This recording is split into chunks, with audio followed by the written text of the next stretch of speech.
Students, आज का topic है डाइवर्जेंट सीक्वेंस। क्या होती है डाइवर्जेंट सीक्वेंस? इसको समझते हैं। ए sequence Sn is said to be divergent if limit n tends to infinite Sn equal to infinite और माइनस infinite। यानी एक सीक्वेंस Sn डाइवर्जेंट सीक्वेंस होती है कब? If limit n tends to infinite s n क्या है?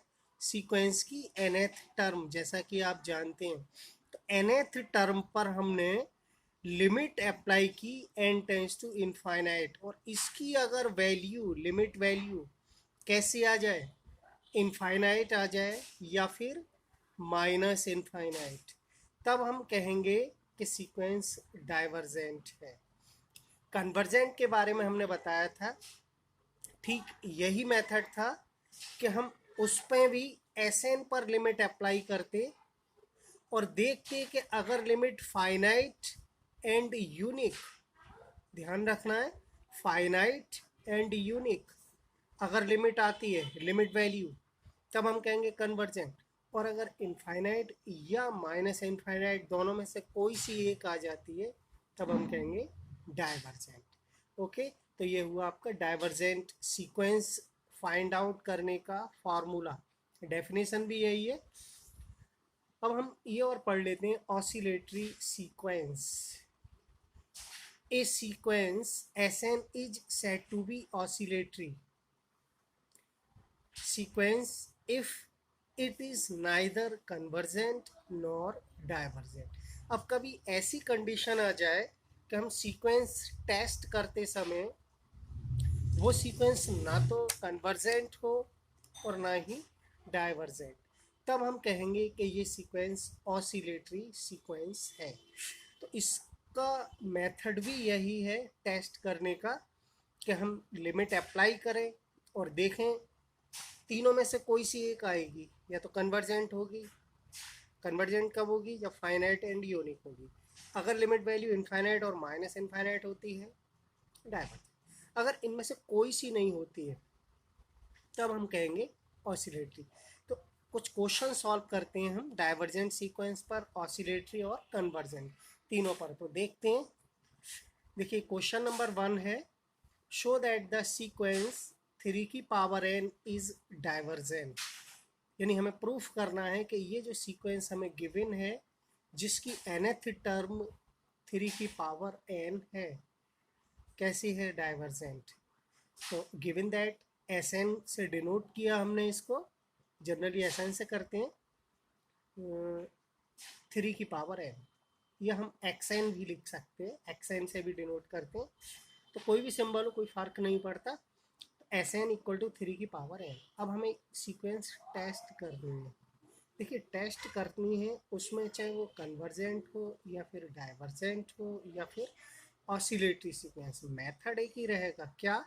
कि हम Sn पर जो nth टर्म है सीक्वेंस की, जो क्वेश्चन में गिवन है, कभी कभी गिवन नहीं है तो हमें फाइंड करनी होती है, तो nth टर्म पर हम क्या करते हैं? Limit n tends to infinite पर इसकी वैल्यू निकालनी होती है, Sn की limit value.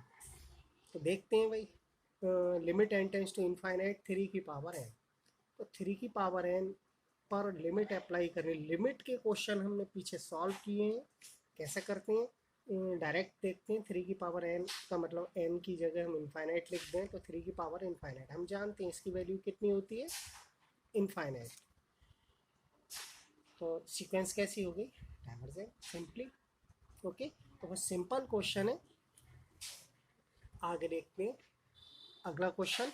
Question number 2, show that the sequence -1 की whole power n is oscillatory. यानी हमें ये प्रूफ करना है कि ये सीक्वेंस ऑसिलेटरी है। तो लेट Sn से डिनोट किया हमने इस nth टर्म के लिए, जो कि सीक्वेंस की गिवन है हमें क्वेश्चन में, -1 की पावर n। तो अब हमें -1 की पावर n है, जब इस टाइप की कोई कंडीशन होती है, तो यहाँ n इवन है या ऑड है, दोनों केस लेके चलते हैं। तो हमने यहाँ लिखा इफ n इज इवन। अगर n इवन नंबर है तो इवन नंबर कैसा होता है, 2n टाइप का होता है, 2n। अगर हम n की जगह 1 2 3 कुछ भी लिख दें तो इवन ही आएगा। 1 लिखें तो 2 आएगा, और 2 लिखें तो 4 आएगा, और 3 लिखें तो 6। तो हम देख रहे हैं कि 2n ऐसा नंबर है ऑलवेज इवन होता है। तो n जब इवन है तो जनरल इवन नंबर 2n होता है। तो n की जगह हमने क्या लिख दिया, 2n। तो -1 की पावर 2n। हम जानते हैं माइनस के ऊपर अगर पावर कैसी हो, इवन, तो टर्म कैसी आती है, पॉजिटिव।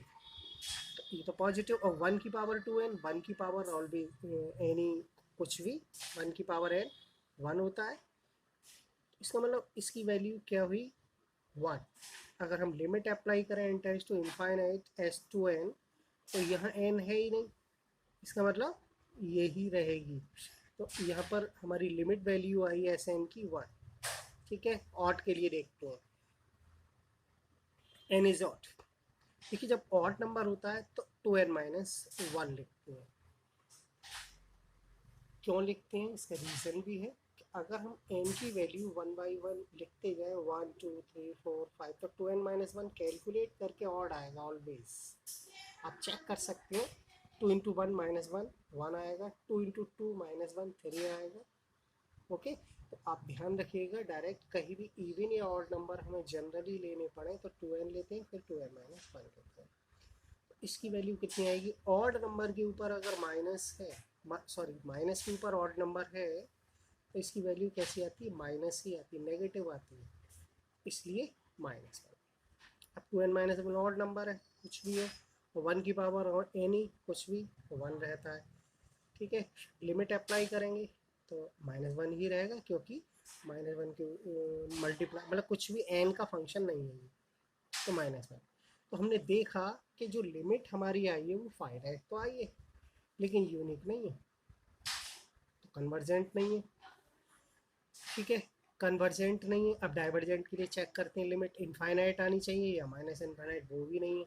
तो सीक्वेंस ना तो ये कन्वर्जेंट है और ना ही डाइवर्जेंट। यही डेफिनेशन है किसकी, ऑसिलेटरी सीक्वेंस की, कि कोई भी सीक्वेंस अगर कन्वर्जेंट और डाइवर्जेंट दोनों में से नहीं है, तब वो सीक्वेंस कैसी होती है, oscillatory sequence. So given sequence is oscillatory. Okay, तो ये क्वेश्चन आपका ऑसिलेटरी सीक्वेंस